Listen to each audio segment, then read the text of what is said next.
सरकार की नई गाइडलाइन के अनुसार अब राष्ट्रगान और वंदे मातरम गाना हुआ अनिवार्य, वो भी निर्धारित समय 3 मिनट 10 सेकंड में। सरकार की इस गाइडलाइन पर पूर्व सपा सांसद एसटी हसन ने कहा कि हमारा देश अनेकता में एकता देश है और ये हमारी विशेषता है। इसी ने हमारे देश को खूब बना रखा है। बहुत से लोग वंदे मातरम को इबादत मानते हैं, खासतौर से मुसलमान लोग ये मानते हैं कि जमीन की पूजा कर रहे हैं, जो हमारे मजहब में अलाउड नहीं है। हिंदुस्तान में सिख, ईसाई, मुसलमान और लोग भी रहते हैं और कुछ ऐसे लोग भी रहते हैं जो ना अल्लाह ही मानते हैं, ना ईश्वर को मानते हैं और नास्तिक होते हैं। सुप्रीम कोर्ट ने पहले भी इस बात का जजमेंट दिया था कि किसी को बाध्य नहीं कर सकते किसी काम करने के लिए, किसी गीत को गाने के लिए। और इस गीत से क्या हमारी इंडस्ट्री पर फर्क पड़ने वाला है, या महंगाई कम होने वाली, या नौकरियां मिलने वाली है? देखिए, हमारा देश अनेकताओं में एकता का देश है, यही हमारी विशेषता है और इसी ने हमारे हिंदुस्तान को इतना खूबसूरत बनाया हुआ है।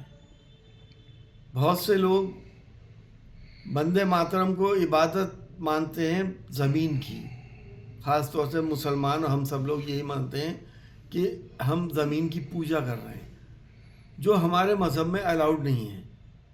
हिंदुस्तान के अंदर सिख, ईसाई, मुसलमान और लोग भी रहते हैं। कुछ ऐसे लोग भी रहते हैं जो ना अल्लाह को मानते, ना ईश्वर को मानते, वो नास्तिक होते हैं।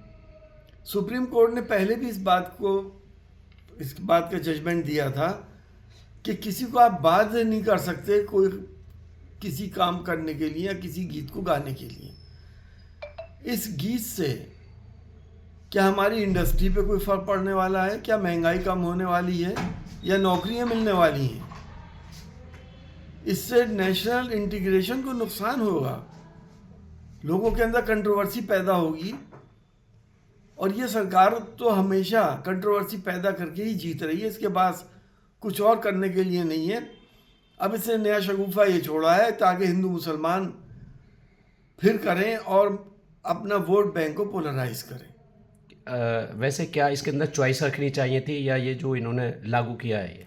यकीनी तौर पे चॉइस होनी चाहिए कि किसी को आप मजबूर नहीं कर सकते कुछ कहने के लिए। आप देखते नहीं कि अगर कोई मुसलमान को डंडे के जोर से कहलवाता है कि जय श्री राम कहो, तो कोर्ट उसके ऊपर एक्शन लेती है। तो आप ज़बरदस्ती क्यों कर रहे हैं, जबकि ये धर्म से जुड़ा हुआ मामला है और ना ही ये देश की फलाह व बहबूद के लिए कोई कंट्रीब्यूशन दे रहा है। डॉक्टर साहब, एक मुरादाबाद से जुड़ा हुआ है, समाजवादी पार्टी के विधायक हैं बिलारी से, फ़हीम। उनका जो जाति प्रमाण पत्र है वो जांच के दौरान गलत पाया गया है, उसे खारिज कर दिया गया है। इससे पहले उनके चाचा का और 2 भतीजियों को भी किया गया है। देखिए, उसमें जो फैक्ट्स हम जहाँ तक हमें मालूम है, उनके पास पुख्ता सबूत है इस बात की, वो झोजा जाति के और 2011 से के उनके पास ये सारे सबूत हैं। अब ये तो मैटर ऑफ इन्वेस्टिगेशन है और अगली जहाँ भी जो फोरम होगा उस पर वो इसकी अपील करेंगे और अगर नहीं होता है तो उन्हें कोर्ट जाने का पूरा हक है। अगर वो जैसा मुझे भी मालूम है झोजा जाति के हैं, सियासी तौर पे ऐसी नाइंसाफ़ी किसी के साथ नहीं होनी चाहिए। मुरादाबाद से रेहान अंसारी की रिपोर्ट।